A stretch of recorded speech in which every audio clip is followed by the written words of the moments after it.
BFA course जिसका full form होता है बैचलर इन फाइन आर्ट्स। अगर आप आगे चल करके ये सोचना चाहते हो कि 12 के बाद हम ड्राइंग में अपना करियर बनाएं या फिर हम पेंटिंग में अपना करियर बनाएं या फिर हम जो मूर्ति कला है उसको सीखें, मूर्तियां वगैरह स्कल्पचर्स बनाना सीखें, या फिर आप सोचते हो म्यूज़िक हमें गाना पसंद है, म्यूज़िक पसंद है, उसमें हम आगे बढ़ें, तो BFA कोर्स आपके लिए ही है। BFA कोर्स की पूरी जानकारी आज के वीडियो में आपको बताने वाली हूँ। क्या क्या एलिजिबिलिटी है, कौन से सब्जेक्ट्स वाले इसे दे सकते हैं, क्या क्या इसके लिए एग्जाम्स होता है, कौन से इसके लिए कॉलेजेस होते हैं, कितनी तक आपकी फीस लग जाएगी, कितनी तक आपको सैलरी मिलेगी, आगे क्या करियर स्कोप है, सब कुछ आज के वीडियो में हम डिस्कस करेंगे। Let's go. Hello everyone, welcome to Spark of Classes. This is Suman Yadav. BFA यानी कि बैचलर इन फाइन आर्ट्स, मैंने आपके लिए थंबनेल पे लिखा है ड्राइंग में अपना करियर बनाओ, लेकिन अभी मैं कहती हूँ ना सिर्फ ड्राइंग में, BFA बहुत सारे क्षेत्रों में होता है। अगर आप वो सारे क्षेत्र जानना चाहते हो कि BFA किस किस फील्ड में होता है तो आप एक बार कमेंट कर देना BFA फील्ड्स, ठीक है। और आप अगर इसके बेस्ट कॉलेज की पूरी लिस्ट चाहते हो कि बहुत सारे कॉलेजेस की मैं आपको लिस्ट बता दूं, तो उसके लिए भी आप कमेंट कर देना BFA कॉलेज लिस्ट। हालांकि कॉलेजेस मैं अभी क्लियरली नहीं बता पाऊंगी, लेकिन जैसे ही CUET का फॉर्म आ जाएगा मैं आपको एकदम प्रॉपर कॉलेज लिस्ट दूंगी। मैं ऐसा क्यों कह रही हूँ, मैं आपको समझाती हूँ। क्या है ना कि CUET एक ऐसा एग्जाम है जिसमें कॉलेज ऐड और सब्सट्रैक्ट होते रहते हैं, बहुत सारा बदलाव उसमें होता रहता है। तो मैं नहीं चाहती कि मान लो आज मैंने कुछ कहा और इस साल बदलाव हो जाए एक दो कॉलेजेस का, फिर आप कहो मैम ये तो कॉलेज था ही नहीं।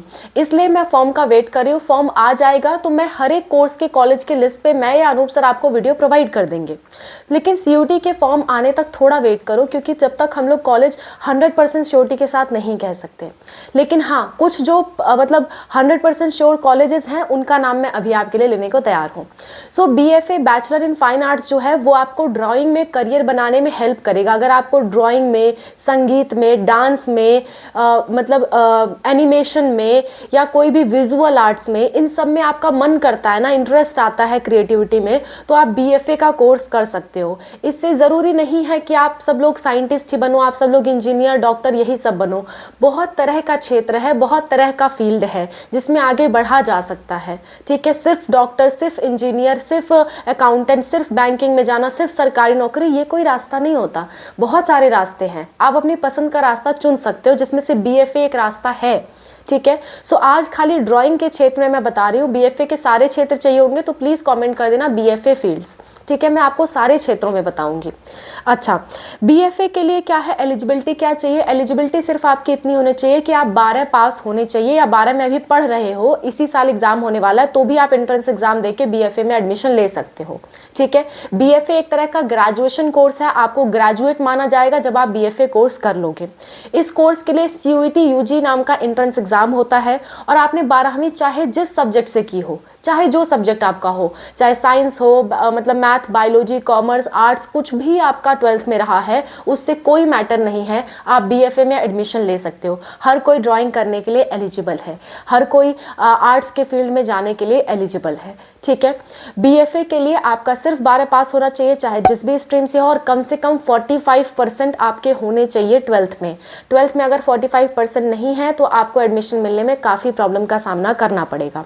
CUET UG का एग्जाम होता है। बेस्ट कॉलेज बता देती हूँ, अलीगढ़ मुस्लिम यूनिवर्सिटी, बनारस हिंदू यूनिवर्सिटी, इतने फेमस कॉलेजेस जो है, सेंट्रल यूनिवर्सिटी, यहाँ भी BFA का कोर्स होता है।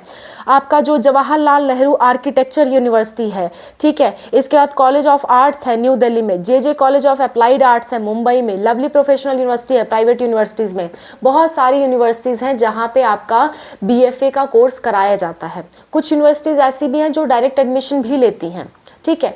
सो आप इनमें एडमिशन ले सकते हो। इनका कंपटीशन बहुत ज़्यादा टफ नहीं होता। हाँ, टॉप कॉलेजेस में कंपटीशन ज़्यादा होता है, लेकिन आपको एडमिशन मिल जाता है इन सब कोर्सेज में। और आप ऐसा मत सोचो कि ड्राइंग में क्या ही करियर, ड्राइंग में भी बहुत करियर है।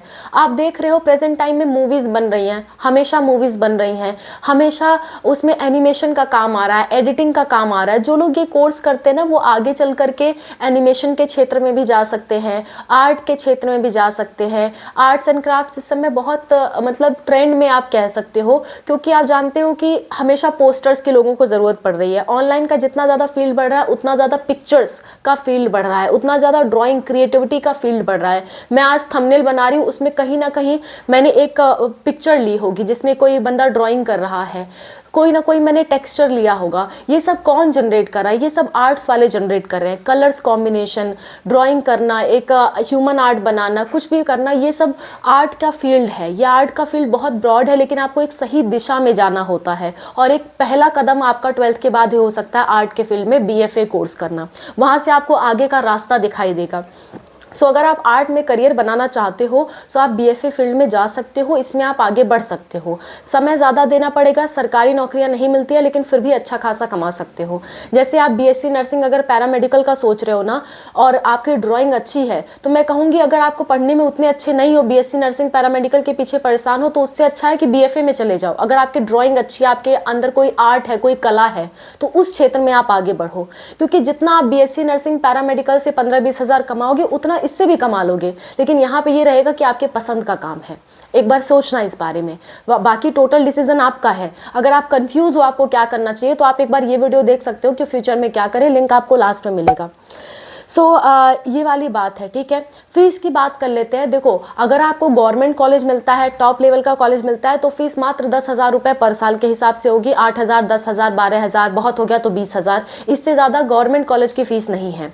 प्राइवेट कॉलेज की बात कर लेते हो तो प्राइवेट कॉलेज में 1 लाख या 1.5 लाख पर ईयर तक फीस जा सकती है, क्योंकि फाइन आर्ट्स का भी जो फील्ड है ना, वो बहुत बड़ा है, बहुत लोग इसमें जाना चाहते हैं, ठीक है। सो फाइन आर्ट्स का फील्ड बड़ा है, इसलिए यहाँ की फीस भी प्राइवेट कॉलेजेस में ज़्यादा है। 1 लाख 1.5 लाख रुपए हो सकती है पर ईयर, पर सारे प्राइवेट कॉलेजेस की नहीं, कुछ टॉप लेवल के प्राइवेट कॉलेजेस की।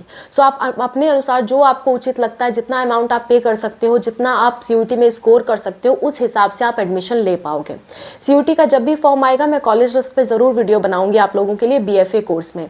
और अगर आपको BFA की बाकी सारे फील्ड्स में चाहिए होगा वीडियो, तो प्लीज़ कमेंट करना। मैं और भी फील्ड के बारे में इसमें बताना चाहती हूँ कि पढ़ाई से हट के भी और क्या क्या काम होते हैं, ये भी मैं आपको बताना चाहती हूँ। इस क्षेत्र के बारे में मैं आपको सारी जानकारी देना चाहती हूँ, जिसमें से आज ये पहला वीडियो था BFA का, ठीक है। So that's all about the video. I hope this video was helpful for you. अगर आप किसी भी फील्ड में आगे बढ़ना चाहते हो जो पढ़ाई से हटके है, एक बार मुझे ये भी बताना कि आप किस में इंटरेस्टेड हो, जैसे स्पोर्ट्स में, सिंगिंग में, डांसिंग में, आर्ट्स में, या किसी भी ऐसी चीज़ में जो मेरा दिमाग नहीं पहुंच पा रहा है, आपके दिमाग के अंदर है, तो आप उस चीज़ को मेंशन करो। मेरे से जितना हो पाएगा, मुझसे या अनूप सर से, हम लोग हेल्प करेंगे आपको उस क्षेत्र में आगे बढ़ने के लिए। उस क्षेत्र का रास्ता हम आपको दिखाएंगे, चलना आपका काम है, ठीक है। So that's all, thank you so much for watching, bye, take care, wish you all the best for whatever you are going to do.